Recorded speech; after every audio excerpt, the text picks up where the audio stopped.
Dear Church, I welcome you for our online worship, and I hope and pray that as we worship the Lord is going to speak to each one of us.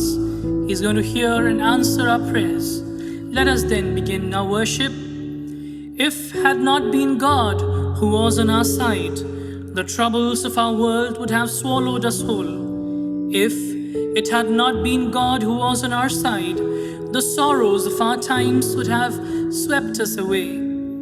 Are any among us suffering? Come and pray. Are any among us cheerful? Come, sing songs of praise. Are any among us sick? Come and ask for healing. Our help is in our God, the one who made heaven and earth. Call upon God, Creator and Rescuer. God is on our side. Let us pray. With thanksgiving and praise, we come to you, dear Master. We thank you for giving us this choicest time of worship. Thank you, Lord, for we know that there is no hindrance and no barrier to coming towards your throne of mercy and grace. We know, Jesus, that nothing can separate us from the love of God our Father. Thank you for your Son who is our intercessor. Thank you for our Holy Spirit who helps us to worship you. As we desire to worship the triune God, we pray, Master, that may our worship be found pleasing in thy sight. We pray for friends who join us for this online worship. I pray, Jesus, that may this time of worship be fruitful for their lives. May it give them a chance to find their lives aligned with you, O Lord, to see, O Lord, where they are today in their spiritual journey. As we begin our worship, we invoke your presence in our midst. And so, Master, trusting that you are with us, we begin this worship. In the name of the Father, Son, and the Holy Spirit. Amen.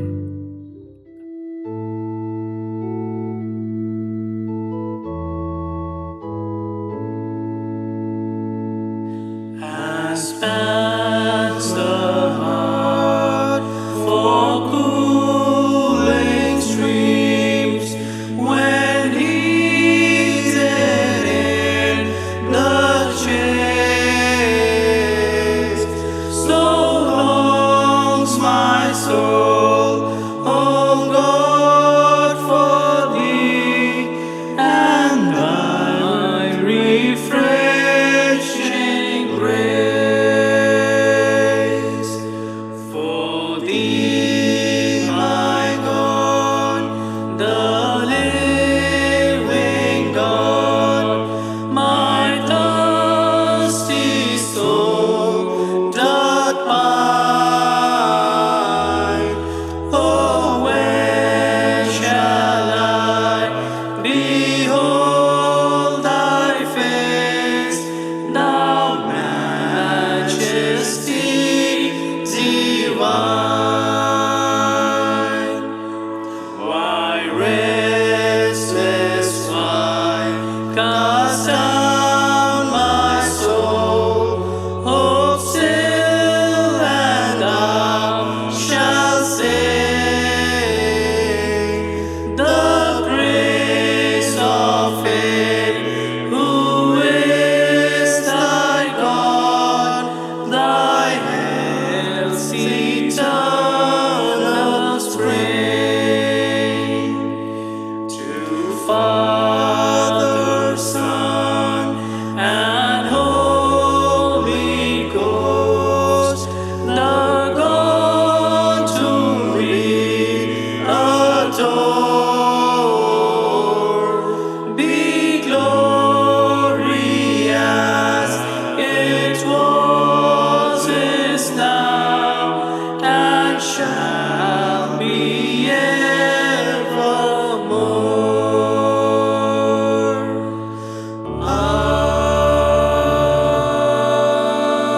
Amen.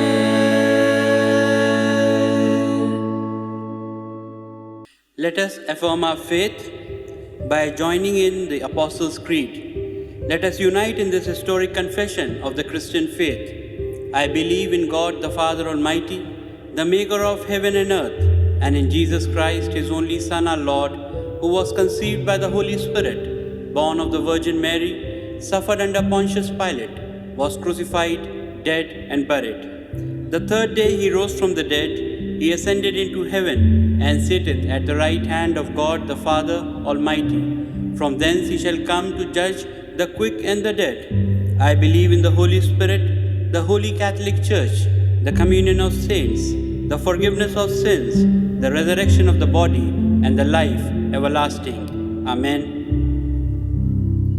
For our meditation, the reading has been taken from Romans chapter 14, verses 1 to 12. The first reading has been taken from the book of Romans chapter 14, verses 1 to 12. Except the one whose faith is weak, without quarreling over disputable matters. One person's faith allows them to eat anything, but another whose faith is weak eats only vegetables. The one who eats everything must not treat with contempt the one who does not, and the one who does not eat everything must not judge the one who does, for God has accepted them. Who are you to judge someone else's servant? To their own master, servants stand or fall, and they will stand, for the Lord is able to make them stand. One person considers one day more sacred than another. Another considers every day alike.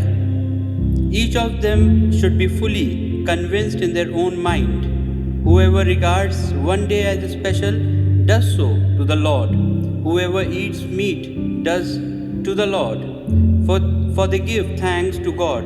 And whoever abstains does so to the Lord and gives thanks to God. For none of us lives for ourselves alone, and none of us dies for ourselves alone. If we live for the Lord, and if we die for the Lord. So whether we live or die, we belong to the Lord. For this very reason, Christ died and returned to life, so that he might be the Lord of both the dead and the living. You then, why do you judge your brother or sister? Or why do you treat them with contempt? For we will all stand before God's judgment seat. It is written, as surely as I live, says the Lord, every knee will bow before me, every tongue will acknowledge God. So then, each of us will give an account of ourselves to God. This is the word of God. May the dear Lord add his blessings to the reading, listening, and understanding of his holy word. Amen. Shall we spend some time in looking to our Lord, in reflecting upon God's blessings upon our lives and his safety and his protection that he has given us? Thus now shall we pray. Loving and most gracious Father, we once again most humbly bow our heads before you, Lord.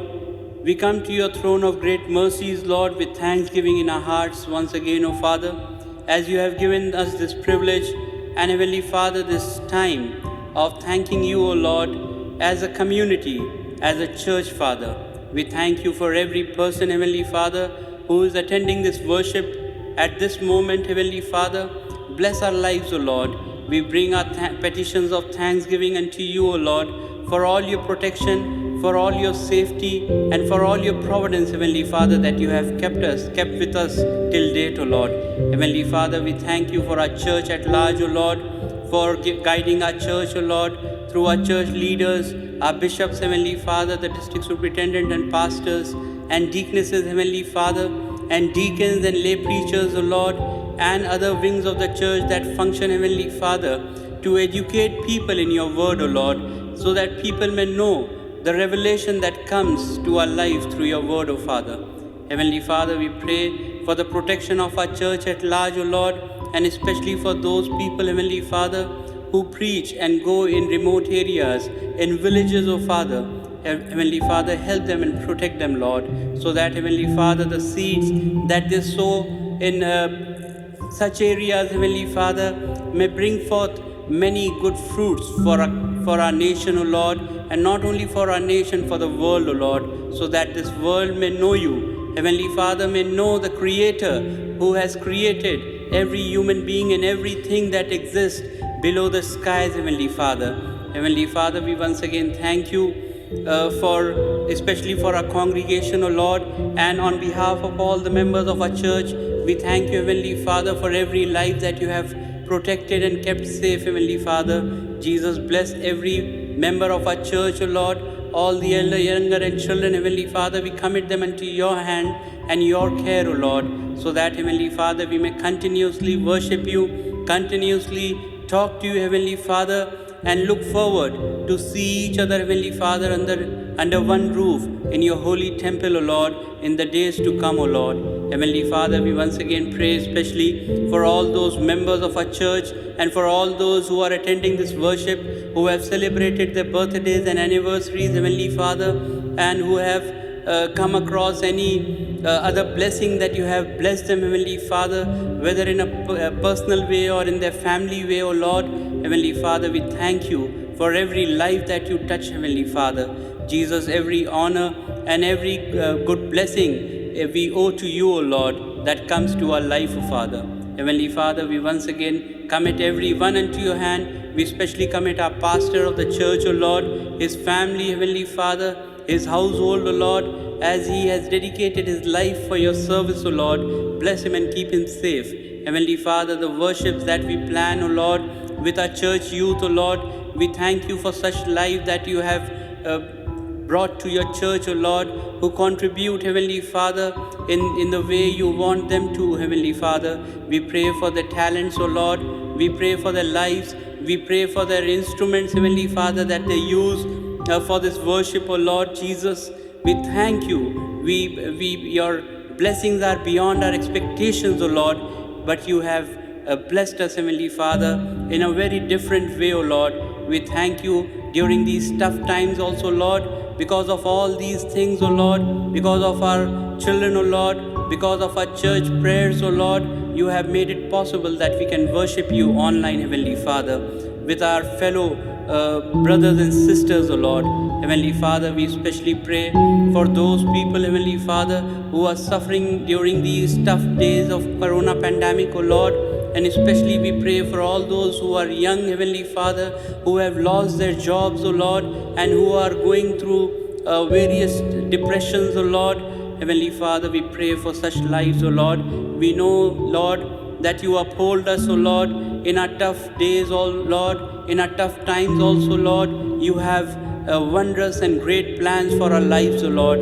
Heavenly Father, we pray for such people, O Lord, to uphold them, Lord, so that, Lord, they may go through these times, Heavenly Father, in patience and peace, O Lord, and may seek your blessing and may seek you, Heavenly Father, seek your guidance for their lives, O Lord. Heavenly Father, we pray for such establishments, for such employers, O Lord. O Jesus, we pray for their hearts, O Lord. We know that it is tough for them also, Heavenly Father, during these times because things are very uncertain, O Lord. That is why people are withholding what they have, O Lord. But Heavenly Father, we pray for such employers and such establishments, Heavenly Father, who recruit people, O Lord. Heavenly Father, give them also your vision, O Lord, and make them also realize the importance of men and not the importance of stones, Heavenly Father, of the steel that is there in their companies, in their establishments, O Lord, but to take care of their employees, O Lord, so that, Heavenly Father, the real strength that comes to any institution, O Lord, through their people, O Lord, may continue to exist, O Lord, from these our lives, O Lord. Heavenly Father, we once again commit this service and we prayerfully, Heavenly Father, pray for our pastor who will be delivering your message to us, Heavenly Father, once again. Bless him and with your words, O Father, so that as he shares with us, Heavenly Father, we may take it into our heart and take it into our life, Heavenly Father, and may follow your path. Once again, gracious Father, we commit this service in the most precious and matchless name of our Lord and Savior Jesus Christ, who taught us to pray like this: Our Father who art in heaven, hallowed be thy name. Thy kingdom come, thy will be done, on earth as it is in heaven. Give us this day our daily bread, and forgive us our trespasses, as we forgive those who trespass against us. And lead us not into temptation, but deliver us from evil. For thine is the kingdom, the power and the glory, forever and ever. Amen. Let us all join in the responsive reading, and I'll request the congregation to please join the response with Reverend Nitin. Our responsive reading is from the Methodist hymnal number 578, God is Good. Truly, God is good to the upright, To those who are pure in heart, but as for me, my feet had almost stumbled, my steps had well nigh slipped. for I was envious of the arrogant, When I saw the prosperity of the wicked, for they have no pangs. their bodies are sound and sleek. They are not in trouble as other men are. They are not stricken like other men. Therefore, pride is their necklace. Violence covers them as a garment. And they say, how can God know? Is there knowledge in the Most High? Behold, these are the wicked. Always at ease, they increase in riches, All in vain have I kept my heart clean. and washed my hands in innocence, For all day long I have been stricken. and chastened every morning. If I had said, I will speak thus, I would have been untrue to the generations of thy children. but when I thought how to understand this, It seemed to me a wearisome task. until I went into the sanctuary of God, Then I perceived their end. truly thou dost set them in slippery places. Thou dost make them fall to ruin, How they are destroyed in a moment. swept away utterly by terrors. They are like a dream when one awakes. On awakening, you despise their phantoms. When my soul was embittered, When I was pricked in heart, I was stupid and arrogant. I was like a beast toward thee. Nevertheless, I am continually with thee. Thou dost hold my right hand, Thou dost guide me with thy counsel. and afterward thou wilt receive me to glory. Whom have I in heaven but thee? And there is nothing upon earth that I desire besides thee. My flesh and my heart may fail, And there is nothing upon earth that I desire besides thee. Amen. Amen. Glory be to the Father, and to the Son, and to the Holy Ghost, as it was in the beginning, is now, and ever shall be, world without end. Amen.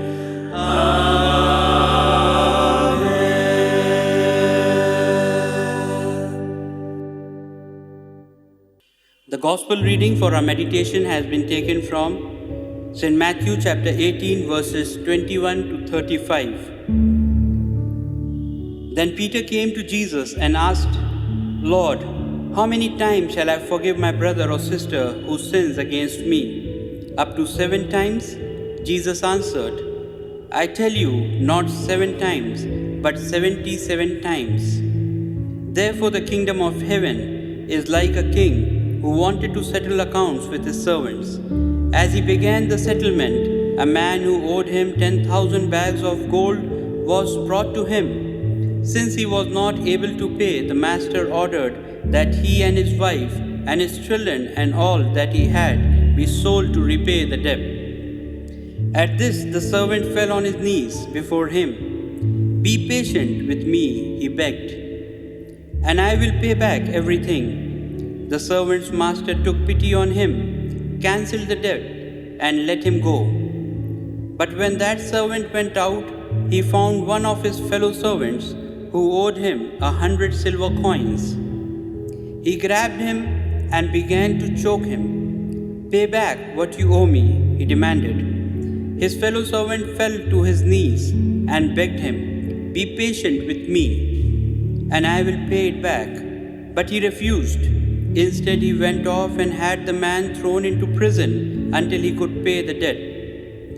When the other servants saw what had happened, they were outraged and went and told their master everything that had happened. Then the master called the servant in. You wicked servant, he said, I cancel all that debt of yours because you begged to me. Shouldn't you have had mercy on your fellow servant, just as I had on you? In anger, his master handed him over to the jailers to be tortured until he should pay back all he owed. This is how my heavenly Father will treat each of you unless you forgive your brother or sister from your heart. This is the word of God. May God add his blessings to the reading, listening, and understanding of his holy word. Amen.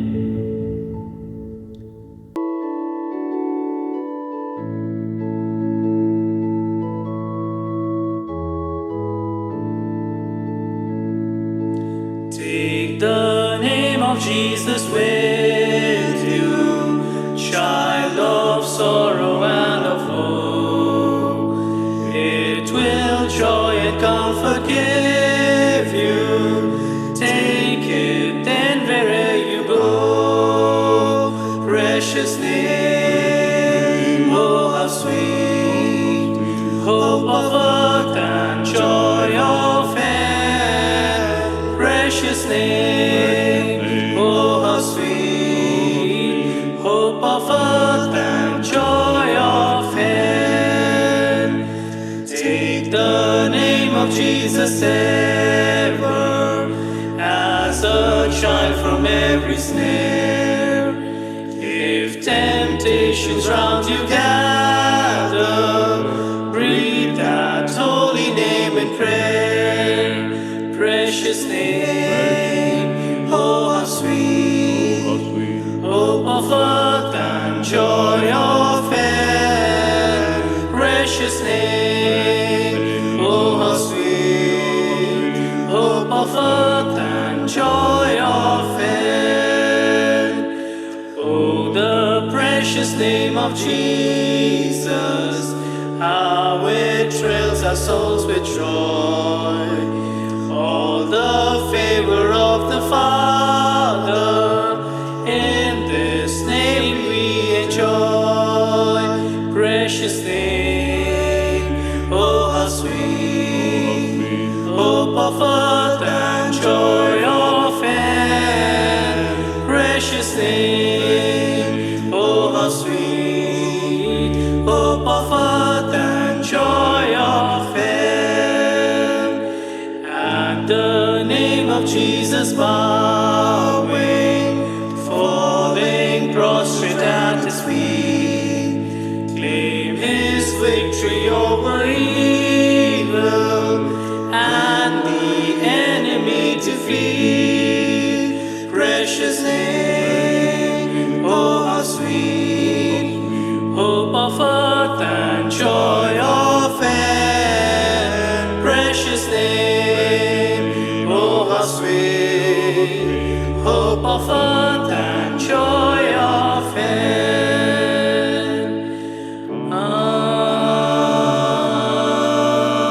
Amen.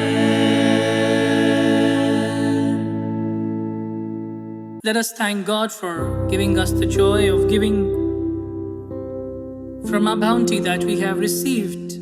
Let us give thanks to our God for these offertories. Father in heaven, we thank you and we praise you. Thank you, Lord, for you provide to all our needs according to your riches and glory.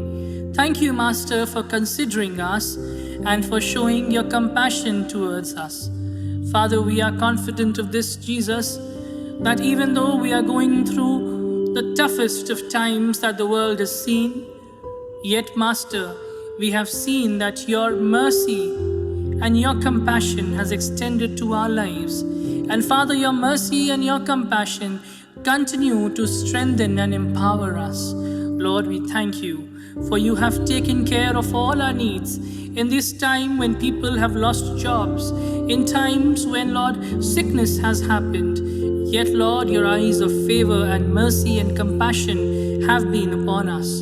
And therefore, Master, we give back to you in thanksgiving from what we have received from you. Receive this, O Master, and may our offerings be used for your glory and for the extension of your kingdom.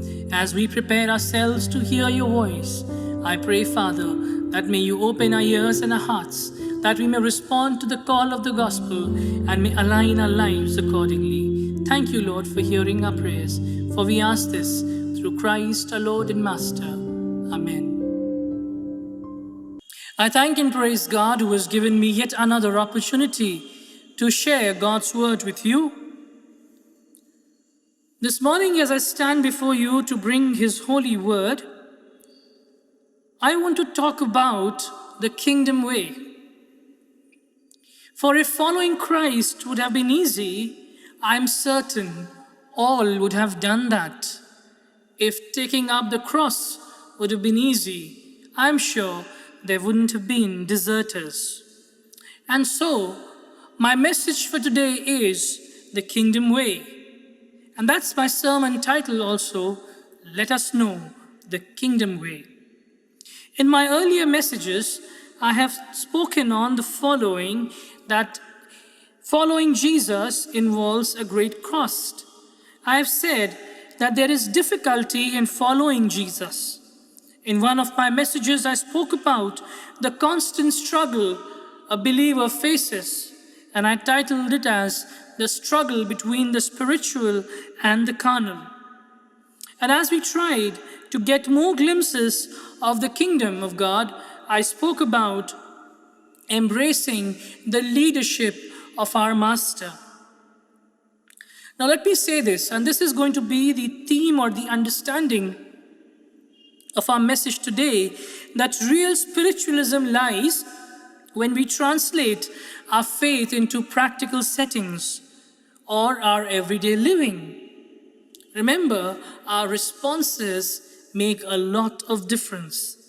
Let us understand this, that God has understood you and me to be a difference.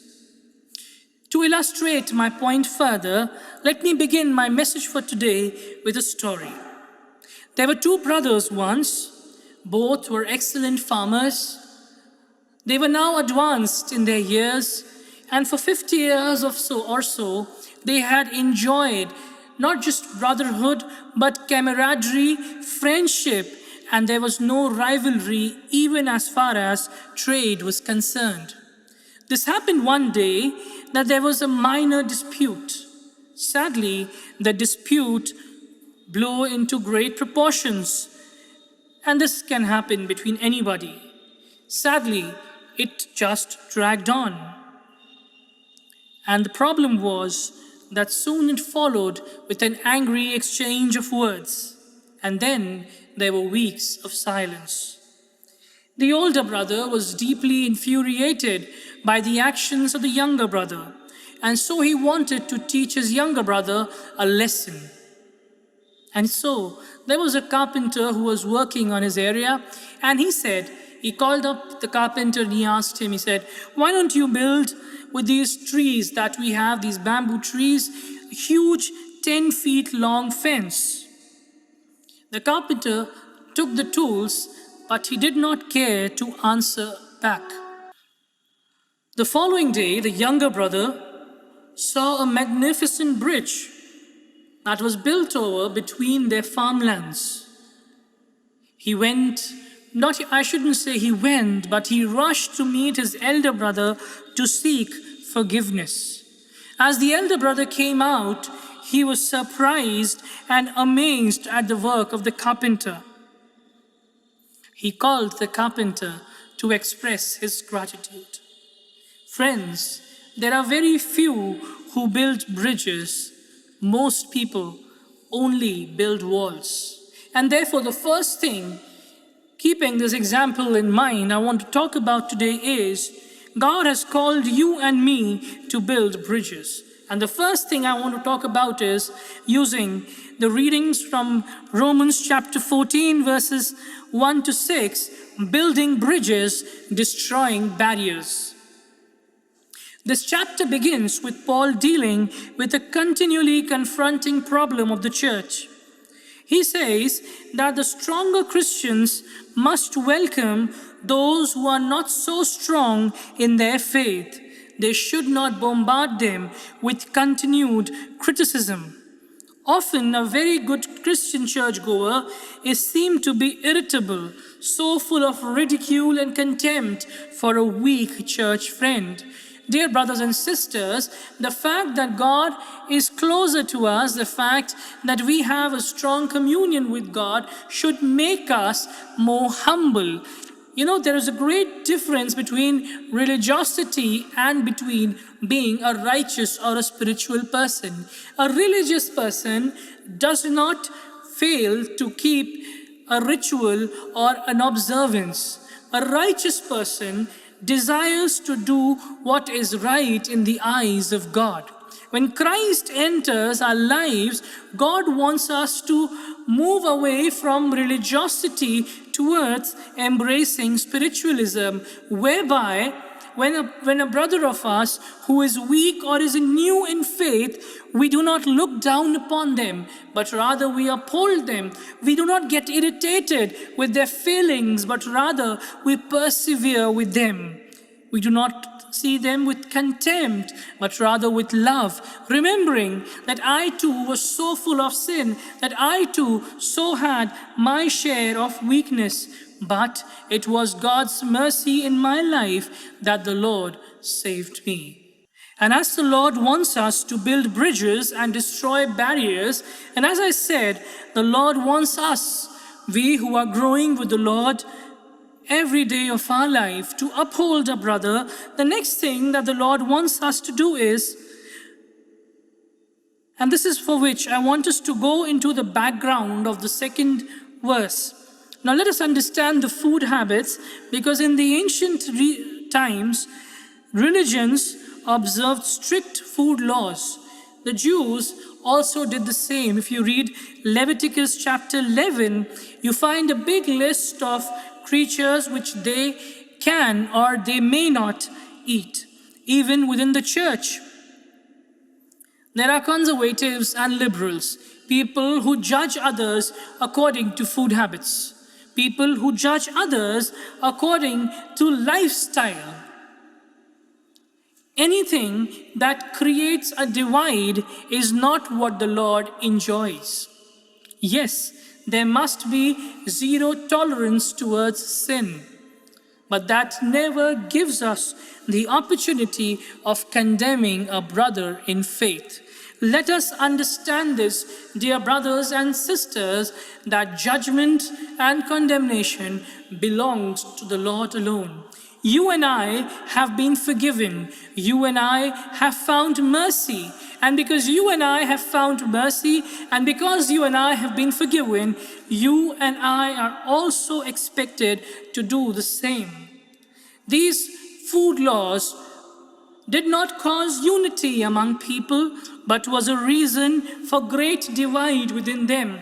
In fact, there was this whole Jew-Gentile problem that was also, or one of the great reasons was a food habit. Let us understand there mustn't be many things to divide us, otherwise the church would just remain as a group which does not have the Spirit of God working within. Remember, judgment belongs to God and is best delivered when it is left in the hands of God. When you and I are learning how to build bridges and destroy barriers, let us know that legalism destroys the church. If there is one single greatest enemy of the church today, it is legalism. And that is the problem of our days, where one group advocates Sabbath, and that's the text I'm back, and the other says that we follow or we prefer the day of resurrection, while another say that perhaps all the days are same. Paul in his writing is trying to bring the church this understanding that neither of these matters. Nothing should cause strife, indifference, where we build fences around ourselves. It's happening to us today. There are groups that follow the Sabbath, fine if they are doing so. While there are groups that say Sunday is the day, good for us. Whatever you do, understand this, the church is the bride of Christ. Every day is made by God. The moment we start hallowing days and start saying this day is holy, this day isn't holy, this particular number is lucky and the other number is unlucky, we perhaps are causing roots of division and dissension amongst ourselves. Today, there are causes of differences in our church because of the advocacy of speaking in tongues. Some advocate baptism of one kind, some something else, a ritual that is too important for them. I want to ask us a question today. Are gifts and rituals cause of our barriers? If so, then Christ died for nothing. Remember, faith is a mystery. Christ died to take away legalism away from our lives. He died that all of us may enjoy the love and the compassion that is found in Christ alone. If the worst criminal upon the cross can find it, who spoke no tongues, who did not get an adult baptism, I think all of us then, just by embracing Jesus as Lord and Savior, can find our salvation. And I will conclude this point by saying that our actions should be dictated not by convention, less by superstition, but altogether by conviction. It is not important how the world today is walking. It does not matter, as they say, do in Rome as the Romans do. Well, that adage, in my understanding, is ungodly. People today walk a lot in superstition. As I said earlier, marriage done on Wednesday works. Well, I have seen marriages failing, those that were solemnized on a particular Wednesday. Life has to be lived with conviction. And that conviction comes when you're living a spirit-driven life. When you are doing so, you are working as God's ambassador in this world who is building bridges and destroying barriers. Secondly, as we advance to the next section of these verses, Romans 14, 7 to 12, these verses talk about a very important thing, and that is the accounts are with God. These verses exhort the church and the Christians to desist and resist judging one another. Jesus himself said, "Judge not, and you shall not be judged. Condemn not, and you shall not be condemned." Remember, God is keeping an account of our lives.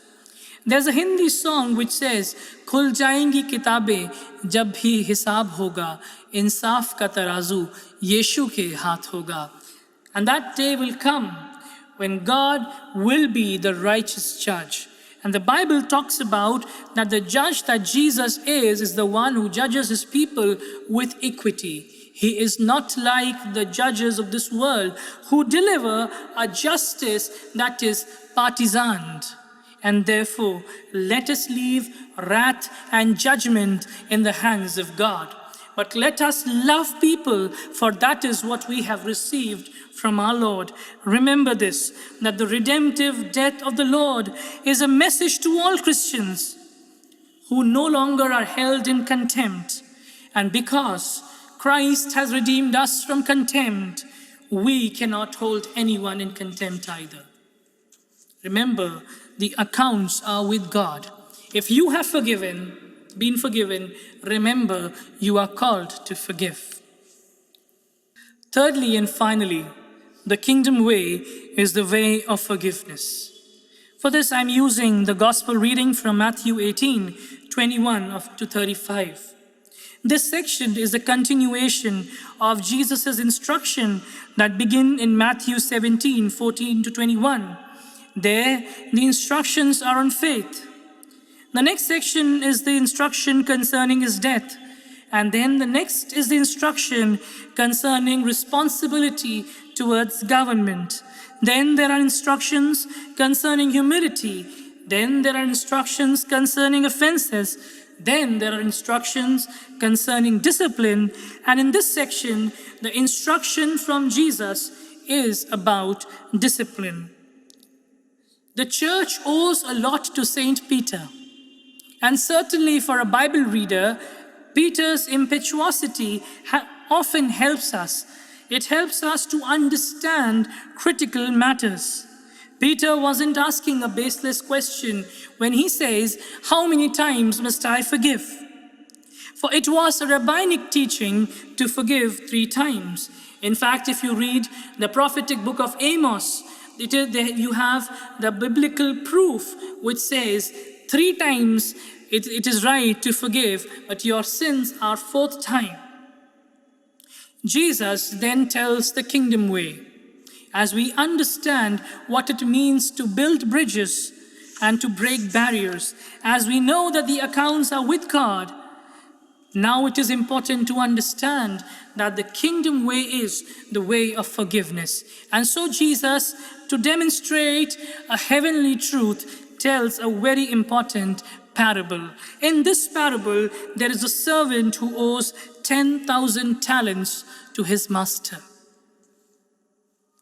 A single talent was 15 years' wages. Understand this. This is an incredible debt. A debt that perhaps you and I cannot understand. Or we can perhaps. After all, we are living in a country where there are people who are absconding, and the banks today are facing the crunch through NPAs. Huge debt. The total revenue, so if you include 3 provinces of Idumea, Judea, and Samaria, was 600 talents. A wealthy province like Galilee, the total revenue was 300 talents. Now, against this background, I want you to imagine the magnitude of debt. I'm sure now your eyes would be full, and you would be thinking that this debt is staggering. It's huge. How can somebody forgive it? While his debt is forgiven, this servant also has another servant. This servant has a servant who owes him 100 denarii. I will explain you this as well. A denarius was a day's wage. It was therefore a mere fraction of his debt. The 100 denarii debt could be carried in a pocket, and the debt of 10,000 talents required an army of about 8,600 people to carry it. Imagine how much he was forgiven. And what a weasel, or what a Scrooge this man was, who could not forgive though he had been forgiven so much. Isn't this our state? The kingdom way is not to look down upon an erring brother, not to look down upon the people who are not as good as we are. You know, sometimes it's very easy to crack joke upon people who have weaknesses. Not everyone speaks a particular language well. Sometimes, I've seen this happen a lot in our country, where people, if they belong to the Northeast, and when they come to the mainland, they are called with a different name. If the color of the skin is dark, people call them with a different name. If they do not speak the English in a right diction, then people make fun of language. I want to tell us, brothers and sisters, if God has made us fortunate, if God has forgiven us, if God has forgiven the great debt in which we were, perhaps which we could never pay, it then tells us that we then must be more humble. We then must give our lives more towards God and forgive those who err us, for the kingdom way is the way of forgiveness. Let our lives be as people who do not make barriers, who do not build a fence around homes, but engage people and bring them to the love that is found in Jesus. Tell them that the accounts are with God. that I have been forgiven, so can you be forgiven too. The Bible says, if your sins are red as crimson, the Lord will turn them into white. And that's the power that works within us. That's the power of our Lord. And today He is saying to us, you have been forgiven much. The way of the kingdom is the way of forgiveness. Preach forgiveness. Forgive each day of your life. And may this be the pattern of our living. God bless you, and may you be a blessing to many. Amen. Let us pray. Father, we thank you and we praise you.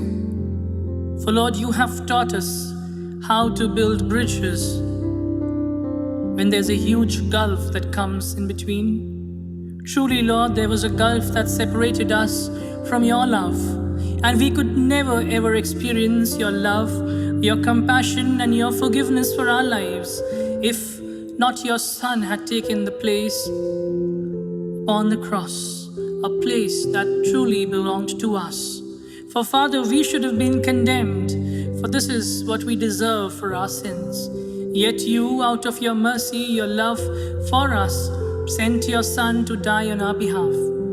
And thereby, Lord, the cross today stands as the greatest bridge, a bridge that closes all gulfs, a bridge that closes all gaps and leads the church closer towards you. And now, Master, as we have received this love, this forgiveness, now, Father, the onus is on us.